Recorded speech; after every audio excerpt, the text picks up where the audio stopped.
Já, formaður og góðir ráðsfulltrúar. Já, ég vil aðeins bregðast við þessu hjá Lýð. Ég er nefnilega sammála Lýð efnislega. Það er að segja að ég vildi gjarnan sjá það að ráðherrar væru að öllu eða minnsta langmestu leyti skipaðir utan þings. En ég held að þessar tillögur okkar fari nú langt í þá átt að stilla, má segja, hvatana af þannig að það geti gerst í auknum mæli.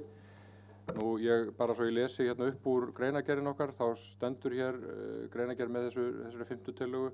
Það er hugmynd nefndarinnar að opna sér frekar fyrir það að ráðherrar komi ekki úr hópi þingmanna og svo stendur hérna á eftir, í þeim tilvikum er ráðherrar koma úr hópi þingmanna, víkja þeir úr þingsæti með að þeir gegna embætti sínu. Þannig að sko öll hugsunin og orðalagið í kringum þetta er þannig að það geti alveg orðið og vonandi verður það meginreglan jafnvel að ráðherrar séu skipaðir utan þings, fólk sem hefur faglega tengingu við þau ráðuneyti sem að það er að fara að setjast í en auðvitað vitaskuld njóti pólitísks trausts enga síður meirihlutans á Alþingi. Það liggur auðvitað í hlutarins eðli. Við losnum ekkert einhvern veginn alveg við pólitíkina, en það má benda Lýð á það að þó að sko forsætisráðherra væri kjörinn beinni kosningu að þá auðvitað það er auðvitað pólitísk kosning.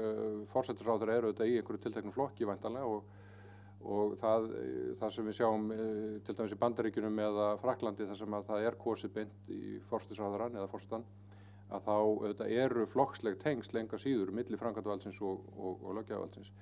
Þannig að þó ég sé ekki búinn að loka á það í mínum huga að við kjósum framkvæmdarvaldi beinni kosningu, að þá held ég að þessar hugmyndir sem við erum hér með í B-nefnd þær ganga mjög langt jafnvel innan þingræðisrammans í því að aðskilja löggjafarvald og framkvæmdarvald og tengja faglegheit við ráðuneytin og framkvæmdarvaldið en stilla hvatana þannig af að þingmenn séu að sinna pólitískri stefnumótun til dæmis inn í nefndum. Takk.